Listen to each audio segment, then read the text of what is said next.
2025 has been something of a mixed year for WWE. While the company remains more profitable than ever before and is by a huge margin the runaway leader of a seemingly shrinking market, public perception has soured this year thanks to matters on screen and off. If you compare the general moods to, say, December 2024, it's not quite night and day, but more similar to the dull, hazy early stages of dawn and day. Creative concerns have become louder and greater in number this year. Things like John Cena's botched heel turn and Ron Killing's post-return decline have inspired more complaints than at any other point in the Triple H era. Meanwhile, escalating ticket costs are pricing ordinary people out of attending live shows, and WWE's expanding role in politics serves only to drive its audience in half. 2025 hasn't been a total nightmare. On the balance of things, it's been quite solid, but there are definitely some worthy complaints and a few reasons to feel cynical about the 12 months ahead. Here are your worst fears manifested for next year. I'm Andy from WhatCulture, and here are 12 WWE nightmares that could come true in 2026. Number 12. Another dismal draft. The WWE draft is still an appealing concept. The idea of rearranging Raw, SmackDown, and NXT with fresh rosters, presenting fans with all kinds of new and exciting matches and feuds can be mouthwatering when it's done right. But sadly, WWE's frankly dull and counterproductive approach has ruined the whole experience. The 2024 draft proved to be another complete waste of time. The same could be said for the 2025 transfer window that acted as this year's superstar shakeup equivalent. For whatever reason, WWE just stick to their own rules these days, with wrestlers routinely swapping brands in spite of the annual reshuffles. Wrestlers continue to show up where and whenever they please, even on so-called rival brands, and that'll probably continue to be the case for a 2026 draft. It would be nice to imagine that next year's version would act as a hard reset for the concept, but it's foolish to think that way given the last couple of examples. Triple H will talk about ironclad rosters, various legends will show up to make token picks, then wrestlers will show up wherever it suits them or whenever WWE feels like they need to front load a particular episode of TV without letting pesky things like a brand split get in the way. Various excuses will be made for this, general managers will get involved in that process, then everybody will forget they even need to justify the cross-brand stuff in the first place. Rinse and repeat. Will that stop people from getting excited by the potential of a draft? No, not at all, but it's difficult to see WWE actually applying the rules. Number 11. Even more skippable PLEs. Far too many WWE PLEs these days feel supplementary and routine rather than must-see. Yes, the bigger ones like the Royal Rumble and WrestleMania will always have appeal, but events like Clash in Paris, WrestlePalooza, and even Money in the Bank this year have felt less than stellar in 2025. Add in the various Saturday night's main event specials and there is a lot of content for the sake of content on the WWE schedule. Also, the fact that these 3 to 4 hour shows feel like 9 hours because they only have 5 matches on them with a million adverts in between doesn't exactly help matters either. Triple H must stop the slide in 2026. WWE promotes some of these shows like they are house shows with cameras. Events that felt fresh and different a few years ago simply do not anymore, especially when some of the matches have a strong whiff of exhibition over high stakes. Of course, WWE doesn't actually need to sell PLEs anymore because you're watching them on a streaming platform you've already paid for. This lessens the need for them to be must-see programming, but that's a pretty boring way of looking at things. From a fan's perspective, there's little on these shows to actually get you going, particularly when even the best PLEs, Evolution for example, feel like they were thrown together to counter-program the competition. Number 10. Entrance music gets even worse. Def Rebel and WWE's marriage just isn't working out. In the days of Jim Johnston and later CFOs, entrance music was one of WWE's strongest points. It didn't matter if the competition was WCW, TNA, or AEW. WWE were the undisputed kings of creating iconic themes, and everybody else was playing catch-up. This is no longer the case. Def Rebel's bland, unidentifiable loops are routinely mundane, lifeless, and sorely lacking in dynamics. They are a universally hated aspect of modern WWE, and nobody seems to like them. Bad Religion once posited the question, how could hell be any worse? The hell, in this case, is Def Rebel's music production, which is so brutally exposed every single time the Royal Rumble in particular rolls around. Fans and wrestlers alike deserve better than the generic slop we're being fed. It honestly sucks that somebody as celebrated and noteworthy as Finn Balor has music that nobody can recognize anymore. Why should that be considered acceptable? Def Rebel's over-reliance on these same old formulas and using catchphrases as stings isn't even done done particularly well, or with any degree of creativity. For example, the role model in Bayley's fame feels woefully out of place, and so does the random bloke encouraging you to hail the Queen during Charlotte Flair's entrance. They don't all stink, to be clear. Gunther and Roman Reigns, they have banger themes. But we really need to get some identity back into some of these things. People should be able to identify who's coming through the curtain within the first nanosecond of that theme hitting. Now, feels like you're waiting for a graphic to pop on screen or for the wrestler to actually appear. The music isn't good enough, and it needs to change. But goodness, can you imagine if it got worse? Number 9. Bad Royal Rumble winners. For whatever reason, it's become increasingly difficult for WWE to choose good Royal Rumble winners. People still love the event, and it's considered a launching point for WrestleMania season as a whole, but the company has to be careful with how it is perceived. In 2025, neither the men nor the women's Royal Rumble winners actually headlined either night of Mania 41. Footage shown in WWE Unreal put over the creative thinking that went into Jey Uso, in particular, winning the men's match. He was chosen because it would be a complete shock to the fans, and that's fine, but there was a last-minute vibe to the whole thing that's tough to shake off. Maybe the most important thing is that WWE plumped for somebody new in the first place, because there was a time when they might not have done that. Regardless, Jey and Charlotte Flair marked surprising and unwanted 2025 winners respectively, and there's food for thought heading into next year. WWE will want its pushes in 2026 to work out and draw the right kind of crowd reactions. Royal Rumble sets the tone for what WrestleMania will be like, or at least should be like. So picking winners that excite the audience and serve major storylines going into the biggest show of the year is super important. This isn't a new problem. Batista was booed out of the building 11 years ago, for goodness sake. And people have been so-so on other winners over the years as well, like Ronda Rousey and Brock Lesnar and a whole bunch of others. It's time for WWE to get their thinking caps on, pick great Royal Rumble winners, and not mess it up in 2026. Number 8. Charlotte Flair reverts to type. Not many people could have predicted that Charlotte Flair would close out 2025 by being a genuinely likable babyface. Groans could be heard everywhere in the building when she won the Royal Rumble in February, such was the state of her public perception, which got even worse when she and Tiffany Stratton decided to roast each other unscripted on the road to WrestleMania. Charlotte lost at Mania and has since moved on. Tiffany, meanwhile, has actually been stuck in some kind of bizarre creative limbo and nowhere near as exciting an act as she was earlier in the year. But it's good to see Charlotte genuinely clicking as a babyface, which might actually be over by the time this video goes out, but hey. Her tag team alongside real-life pal Alexa Bliss is a lot of fun, and my only hope is that, yeah, it's still going by the time you hear this, because it's been good for both of them. But this is WWE, and this is Charlotte Flair. WWE may well revert to type with her by booking her to dominate the women's division one day yet again. Nobody really wants to see it because it's been done to death, but unfortunately the jeers feel just a little too meta these days when it comes to Charlotte, which makes it difficult to even take her on as a seriously effective heel. It is a very difficult balance for sure, which makes Flair a tricky person to book. But as I record this is arguably WWE's best chance ever to make Charlotte legitimately likable to the audience long term, so they should probably bend over backwards to keep that going for as long as possible. Number 7. Sami Zayn's main event push bombs. Check out any given episode of SmackDown towards the back end of 2025 and you'll probably find Sami Zayn working some of the best matches going in WWE. His US title Open Challenge series was a hoot, and it led to excellent matches against John Cena, Rey Fenix, Carmelo Hayes, Javon Evans, Aleister Black, and Shinsuke Nakamura. It looks for all the world like Sami is carving out a slow-burning push towards winning a world title, which has been fantasy booked a lot online. He worked as a main event foe for Roman Reigns during the whole Bloodline saga, but it remains to be seen if Zayn would fly as a popular babyface champion. Honestly, it would be a complete nightmare if somebody as talented and passionate as he is tanked in the role, but it isn't out of the question. There are, after all, people who willingly call this man Sammy Hogan online, demonstrating that they don't really have a clue what that surname actually means. Also, the wrestling audience has a habit of yearning hard for something then turning their backs on it when it actually happens. We've all done it at some point, and it's a pretty glaring flaw. Sami has consistently shown for decades how adaptable and dependable he really is. Triple H would have known that already, but now he knows for certain that Zayn pushing towards an even bigger belt is within reach. But people are fickle, and the Sammy Hogan nonsense was already stirring much earlier in 2025, long before he even became United States champion. There are people out there who simply don't like the guy and have an agenda against him, and will assume that just because he beat one of their little favorites on SmackDown 4 months ago, he is being over-pushed. This could turn into real resentment should he push towards the world title. Number 6. The Rock messes them around.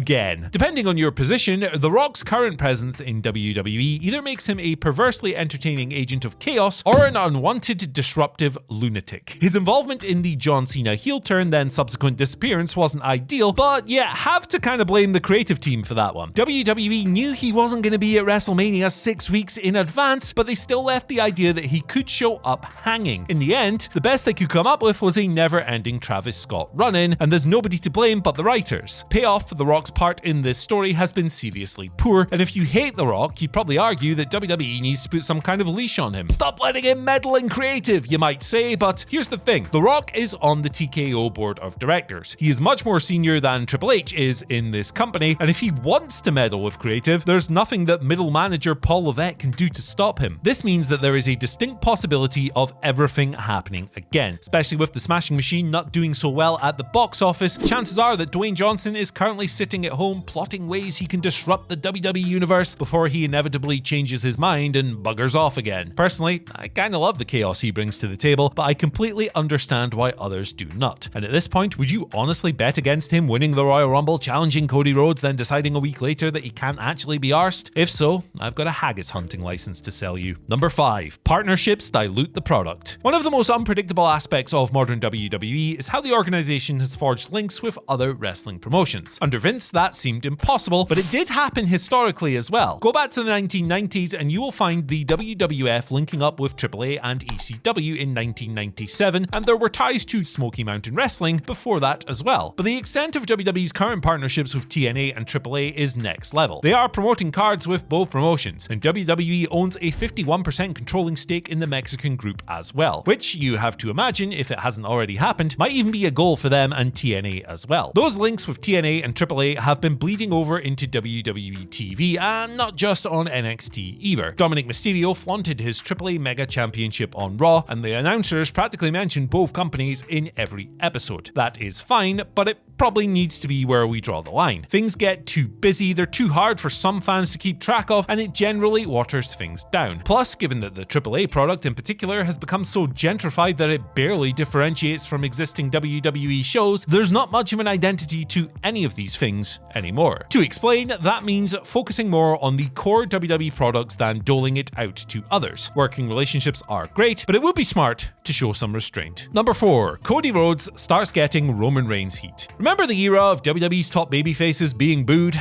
Those were the days. And by that, I mean days I never want to return to. Roman Reigns and before him John Cena were the recipients of some of the worst babyface pushes ever. Consistently maintaining a strong audience connection as a top babyface is very hard, and that's why Cody Rhodes deserves immense credit. He's done a remarkable job of sustaining his popularity. But surely even that'll change someday. WWE and Cody himself might need to take the leap before they are pushed on that, or face the consequences by looking reactionary rather than proactive once the boos start raining down. On an October episode of SmackDown, Rhodes addressed his crown jewel match with Seth Rollins and leaned into some comedy, but there was a subtle heelish way to the way he carried himself, and not for the first time either. This was either pure coincidence or Cody spotted danger lurking ahead. He isn't a fool after all. The man is a student of the game who understands all too well that wrestling audiences are fickle. He used to be one of those punters himself while watching his father and brother, so he has valuable experience on both sides of the barrier. A heel turn before any kind of go-away heat becomes tangible would probably be for the best. Sadly, it's not often that wrestling realizes these things in advance before the fans do. How long can Cody's babyface status survive before a change becomes essential? That's the question, and one that must have dominated countless WWE creative team meetings over the past 3 years or so. They will know when the time is right. For now, Cody is a total success as WWE's top guy. History tells us, however, that this can change in an instant. Number 3. The recent boom bursts. WWE has been in something of a modern boom period since 2022, but nothing lasts forever. There is some clear evidence that the game is running out of goodwill creatively with his audience. People are questioning Triple H's decisions more than they ever were before, and the quality of PLEs has also been debated due to the changing landscape of ESPN subscription prices. On the PLE side, Triple H is remarkably stubborn with his 5 matches over 3.5-hour format. To me, it's a bit mental. We don't tune into these things to watch 20 minutes of adverts between the action. A little break is nice, definitely, but these cards would lose absolutely nothing and gain a lot if they they were 2 to 3 matches longer. While it's doubtful that things will ever drop to a 1995 level of disinterest again, this current boom period could fade back to pre-2022 levels in 2026. In 2019, WWE earned scorn from all corners of wrestling for shoddy booking, boring TV, and nonsensical ideas. The end times of Vince McMahon's booking would have been a terrible time for any fan had AEW not raced into view and offered a vibrant alternative. But there is another thing we must address when it comes to the new boom period. All that money comes from somewhere, folks, and to an increasing degree, it is out of your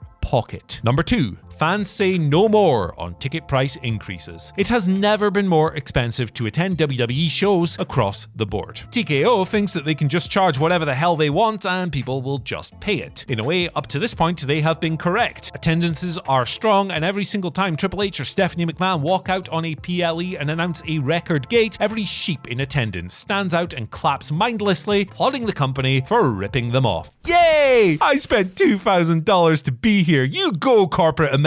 But if the trend of spiraling ticket prices continues, the sad fact is that many fans, if they haven't been already, will simply be priced out. For many people, it is hard to justify the kind of cash that WWE is asking for tickets. Fans aren't only being charged premium rates for big pay-per-views either, but also weekly TV shows, which once upon a time were a comforting, family-friendly price point, provided that you didn't mind where you were sitting. Those days are very much gone. This is WWE's greed era. Flagrantly ripping off fans isn't a good look, and it won't be something they can do forever. When WrestleMania 42 ticket prices first emerged, the cheapest seat across 2 nights was $854.15 at the very back of the building. Add Ticketmaster fees and other bullshittery to that, and you are looking at well over $1,000 per person to basically sit on the roof. It is madness, and it will continue until people start fighting back. At the moment, however, there are precisely zero signs of that. Life on this planet keeps getting more and more expensive. I'm considering moving to Venus. You should probably join me if you want to. Live events are now a luxury item where once they were very affordable. Just 10 years ago, a seat in the gods at WrestleMania 32 started at just $18, for goodness sake. The price gouging is brutal.